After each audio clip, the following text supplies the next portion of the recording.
Webb City tax expert discusses how the pandemic may affect your taxes this year. That's coming up. Super Bowl on your mind? Ours too. We'll talk about the best ways to maintain your weight loss goals with Super Bowl snacking. And we hear from Chiefs tight end Travis KELCE about how his high-powered offense matches up with the opponents. The 4 states' most watched news starts now. The pandemic that defined most of 2020 could make an impact on your taxes for the year. This is KOAM News at 10. KOAM's Mike Mahoney spoke to a 4-state tax expert to learn how. Tax season is here, and this year plenty of 4-staters have questions and issues related to the pandemic when it comes to filing their taxes. That includes new mom Rebecca Lown. Since she was born this year during COVID, I didn't get that refund on my stimulus whenever they first sent it out. I have to claim it on my taxes this time in order to get the money from her. Rebecca spent part of her Friday paying a visit to Liz's tax service of Webb City, and Liz had some good news for Rebecca and her family. If you just had a child this last year, you're still eligible for both stimuluses, so you're going to recapture those on this year's return. But it's not all good news for taxpayers affected by the pandemic, especially if the coronavirus forced you to work from home and you were expecting some new deductions related to that. Nothing. You can't take anything if you were an employee and you worked at home. So if you're working out of your house and doing the work from there, you still don't get anything extra. And if you're wondering why, Liz has the answer. A few years ago when they changed the laws, people were really abusing the employee business expenses. And so they took them away because really the employer should be providing them no matter what. And as for those stimulus checks, Liz says you won't be taxed on them. But if the pandemic forced you to go on unemployment, that's another story. Unemployment's always been taxable, so don't forget it on this year's taxes. Because even if you received it and don't report it, the IRS is going to know about it. In Webb City, Missouri, Mike Mahoney, KOAM News. Last year, tax experts were recommending people file their taxes as soon as possible. Liz says that advice stands this tax season as well. Kansas Governor Laura Kelly's administration plans to begin giving COVID-19 vaccinations to state prison inmates next week. The move would ignore a call from the Republican-controlled legislature to postpone the inoculations so that others can get them first. A Kelly spokesperson said the State Department of Corrections has not yet vaccinated any inmates, but would start giving them throughout its 9 facilities. Her email came yesterday as the Kansas Senate was debating a resolution condemning a decision by Kelly to make inmates eligible for shots during the second phase of the state's vaccine rollout that launched last month. That resolution passed. Some severe COVID-19 patients are undergoing rehabilitation as part of the recovery process. Whenever someone is in the ICU for a long time, they may have issues getting back to their normal selves. They'll usually need to go to a rehabilitation center afterward, and COVID-19 patients are no different. One local man who had COVID-19 recounts his first experience with physical therapy in rehab. First time the physical therapist came into the hospital, I could not stand by myself. And so they tied themselves to me and we began walking. And that was the first thing we did.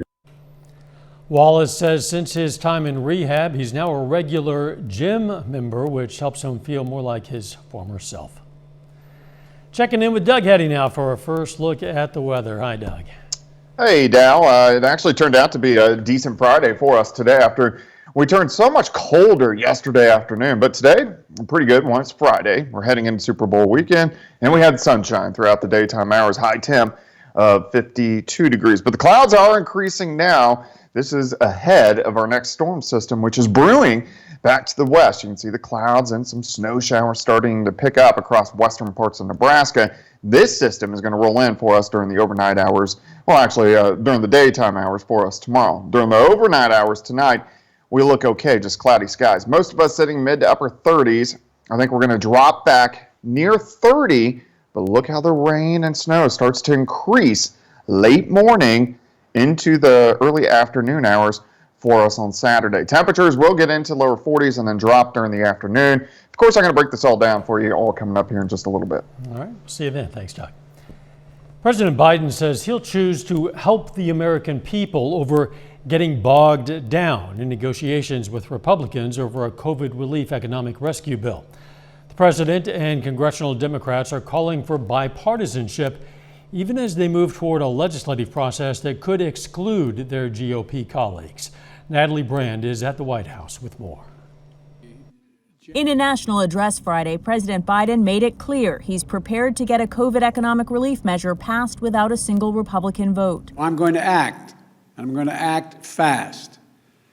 I'd like to be doing it with the support of Republicans, but they're just not willing to go as far as I think we have to go. The president directed his remarks to Senate Republicans, who offered their own counterproposal at about a third of the price of the president's $1.9 trillion plan. The only organizing principle in this bill that I can figure out is the desire to spend a massive amount of money. What Republicans have proposed is either to do nothing or not enough. While President Biden said he's willing to target direct stimulus payments based on income, he says he will not cut the amount he's promised of $1,400. The president sat down with CBS Evening News anchor Norah O'Donnell. Middle-class folks need help, but you don't need to get any help to someone making $300,000. The vice president votes in the affirmative. Vice President Kamala Harris cast the tie-breaking vote early Friday morning on a Senate budget resolution to begin the process of passing a COVID relief bill without Republican support. Hours later, the House also passed the amended resolution. Having reconciliation bill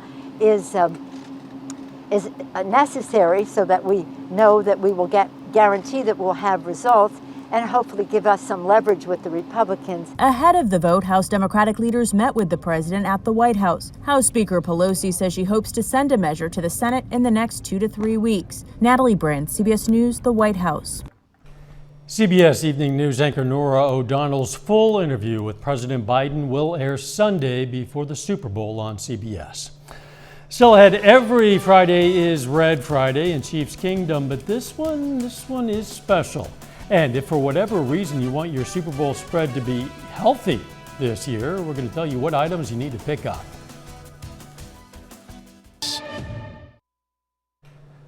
Okay, we are now just 2 sleeps away from Super Bowl 55, and I know some kids who are ready. These are students at Carthage Intermediate School, and they've been ready all week. Started with Mahomes Monday and culminated today with Reed's Run It Back Friday. But the kids' minds are still on number 15. Because he's just, I don't know why. I've never thought about that. He's just awesome. Caught a ball and ran to get a touchdown. There you go. With cameras around, the kids took the opportunity to show us their best tomahawk chop. Kansas City Chiefs fans are receiving a warm welcome in Tampa, and it's not just because of that city's subtropical climate. Ambassadors representing the home of the Buccaneers greeted them at the airport with cheers and even a drum line. Keeping the rivalry friendly is extra important this year, since this is the first time a Super Bowl has ever been played on the home field of one of the teams competing in the game. Fans are flying into Tampa from a lot of different parts of the country to soak in the Super Bowl excitement. Many of them do not have tickets to the game, but there are plenty of other festivities that keep them busy. Airport officials are ramping up COVID-19 testing and reminding travelers to social distance. If you like to snack during the game, and don't we all, it might draw your health goals off sides. Mandy Gaither has ways to tackle those cravings without all the calories.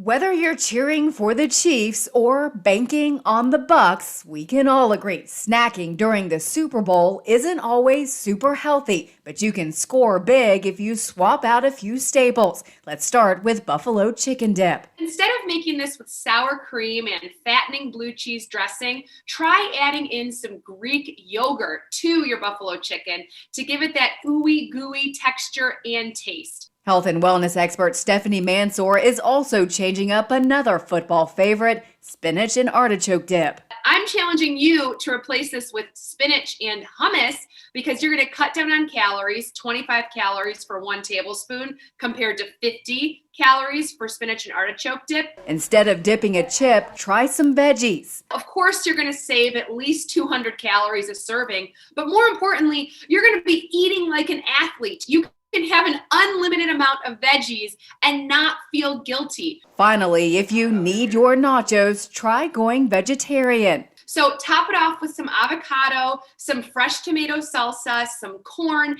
add in some black beans or kidney beans for protein, and you're not gonna miss all those extra calories, sometimes upwards of thousands of calories on regularly made nachos. These legal substitutions can leave you feeling like a champion even after the big game.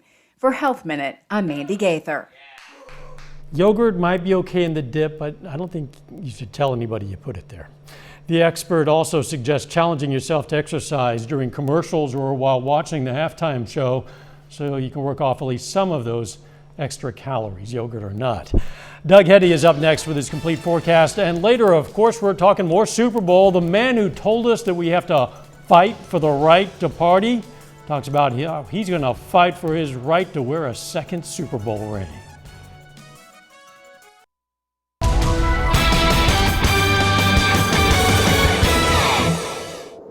Well, it turned out to be a good Friday for us today. Temperatures pretty good. We went into lower 50s during the afternoon. We had sunshine. It's Red Friday, and it does look like we're going to be nice and quiet for us during the rest of the overnight hours tonight, even though we are going to start to get some clouds really starting to thicken up. Nice shot, Indigo Sky Casino and Resort, of course. Indigo just outside of Seneca, Missouri. All right, rain, snow working in for us tomorrow. Also, we got some Arctic air that should arrive early next week, something we have not had this entire winter. We've not had one shot of Arctic air. In fact, our coldest temperature we have even seen is 17 degrees, which is pretty crazy. We're going to be pushing to get 17 for a high late next week. Wintry weather chances Monday into Tuesday. Of course, you can always get my long-range forecast on my month-long blog. That is KOAMnewsnow.com. Most of us are sitting into the mid-30s. We'll drop back lower 30s later on tonight. We do have the clouds starting to increase across the region. Our next storm system out across parts of Nebraska, Dakotas, all the way up through northern parts of Montana. And this is a fast-moving little Alberta clipper. It moves out of Alberta and it clips on by. But our jet stream is strengthening. You can see it's picking up in wind speed. But look at that little swirl just to the north of the Great Lakes. That is what we coin as the polar vortex, which usually sits up there kind of all winter long. It carries all the Arctic air, but every now and then it lets loose, and once it does, it will get really cold for a period of time, and that's what we're going to see, at least part of the country, as we work into next week, and really even the following week. For us tonight, clouds increase, but look at the rain, look at the snow increasing. Here's 10 a.m. Most of us dry until late morning. Rain increases as we warm into the lower 40s. But as we go through the afternoon, our temperatures will start to drop. Now, our northern counties, you can see you are all snow. But once you get into our mid counties and southern counties, you're mainly all rain. But on the back side, we eventually switch all over to snow. Now, this is going to be a short period of snow, but it is going to be heavy, wet snow, so it will accumulate on the grassy surfaces. But I think the roads are mainly going to be okay. Once we drop into the 20s tomorrow evening, we may get a few slushy, slick spots, so be careful if you are going to be out. All this moves out tomorrow evening, and then tomorrow night, we drop down into the teens for overnight lows. Snowfall amounts, because 3/4 of the system is going to be rain, is going to be fairly low. Now, northern counties where you get mainly snow, it's going to be 1 to 3 inches of snow. Everybody else is going to be a dusting to 1 inch, depending on when we see that switch over. If it's a little later, closer to a dusting, a little earlier, closer to an inch, but something we'll definitely keep our eyes on as we go through the daytime hours tomorrow. All right, 42, and then dropping in the afternoon, 38 Super Bowl Sunday, but not 38 degrees at Raymond James Stadium in Tampa Bay. They're going to be sitting in upper 60s to lower 70s. I think the weather in general is going to be pretty good for the Super Bowl as the Chiefs win. And then look at the Arctic air really plunging in for us next week. That Chiefs win is going to make us all feel warm in our hearts. Yes, it will. Sunday night. Thanks, Doug. Coming up in sports, those Chiefs are less than 48 hours away from winning their second straight Super Bowl title. Plus, Frontenac girls hope to turn a hot start into another state tournament run. Sports Director Jacob Leonard has that story next.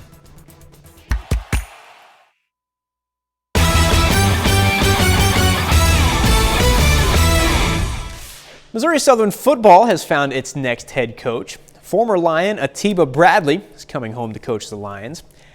Bradley's been the defensive coordinator at McKendree University since 2019. However, he is a Joplin guy. He's a Joplin High School graduate and played linebacker at Missouri Southern from 02 to 05. Bradley will officially be introduced at a press conference next week. The Kansas City Chiefs are less than 48 hours away from their chance to run it back and claim their second straight championship. Chiefs face the Tampa Bay Buccaneers Sunday night in Super Bowl 55 right here on KOAM. Now, there's obviously a ton of hype and storylines around this game. We got Mahomes against Brady, Chiefs aiming to make it back-to-back, two of the best tight ends, Bucs playing in their home stadium. All of that, though, it's all just side noise, and it disappears when the whistle blows Sunday night. You just have to be able to control what you can control, and that's what we do on the offensive side of the ball.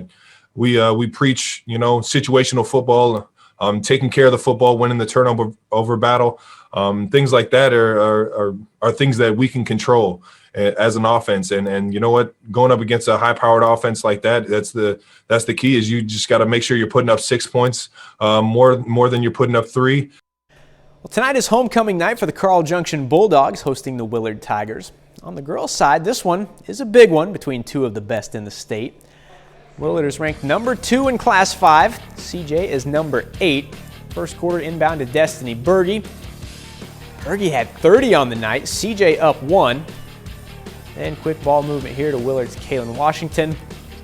Drops it in from the right side. Willard up 8 after the first. Second quarter, Carolina Crawford on the breakaway. She lays it in. Willard up 7 at halftime. Late in the third, CJ tries to respond. Pass goes to Hannah Lee in the paint. She gets 2. That cuts the Willard lead to 6. CJ not able to get back in front, though. They fall 65 to 57. To the boys' game now. CJ trying to close the week out right. We'll start in the first. Hayden Roberts from the corner. Tigers up 8. Then Kyler Perry at the top of the key. He will knock down the triple. At that point, CJ within 7. Into the first, Kata Mole open on the far right side. Tigers now up double digits. Willard goes on to get the sweep 69 to 62. The Frontenac girls basketball program has been on a roll lately, making the Final Four in the state tournament last season.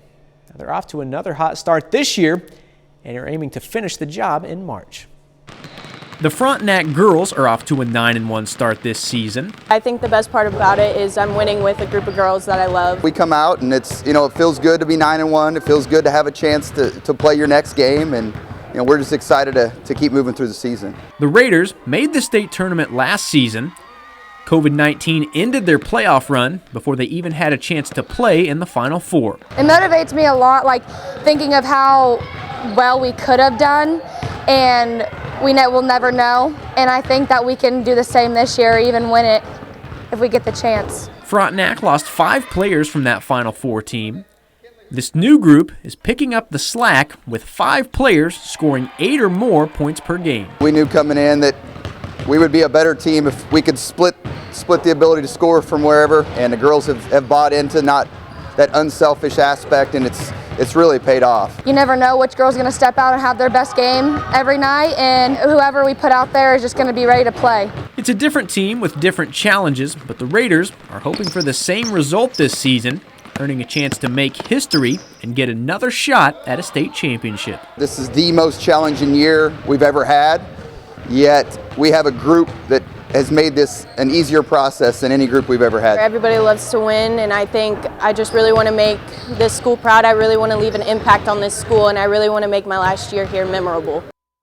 Frontenac will be back in action on Monday, hosting CNC rival Girard. Cotty College introduces Marianne Mitz as its next head basketball coach today. She's a familiar face to Southwest Missouri basketball fans. Mitz retired as the winningest coach in Missouri Southern history in 2013, with 189 wins in 13 seasons. Here's what she says she missed the most after she stepped away. The players. The players. You know, they keep you young, but it's ingrained in who I am. I missed the competitiveness. I missed the camaraderie. The Carthage Tigers have 3 student athletes signed today to continue their careers at the college level. All 3 of them moving on to play college football. DJ Witt and Ian Ketchum, they're going to stay teammates. Those 2 signed today to play at Wartburg College in Iowa. After decommitting previously from Arkansas State, AIDEN Logan signs today to play at Butler Community College in Kansas. Logan is a first-team All-State offensive lineman for the Tigers. It's definitely been a long journey, a rocky one every now and then, but I just feel relief and joy. I didn't get to finish my senior season because I broke my arm before the last game, actually. So just I didn't want to end my football career on that. So just to know that I have another shot at it, just definitely feels good.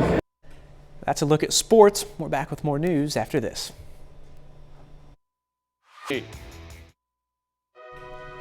Take time now to honor a local veteran specialist, Brian Blandamer. The Fredonia, Kansas native served in the U.S. Army, and we are proud to salute Specialist Brian Blandamer. He's tonight's 4-state hero. Doug, Hetty, we have some cold weather ahead of us. Yeah, it looks like tomorrow we should go into lower 40s, and then we drop into the teens tomorrow night. But we are going to get rain switching over to a little bit of snow by tomorrow afternoon. We are going to get some light accumulations. Most of us will be in that dusting to 1-inch range, but something we'll keep our eyes on as we go through the daytime hours. Thanks for joining us. Enjoy your weekend. Let's go, Chiefs, and let's take care of ourselves and each other.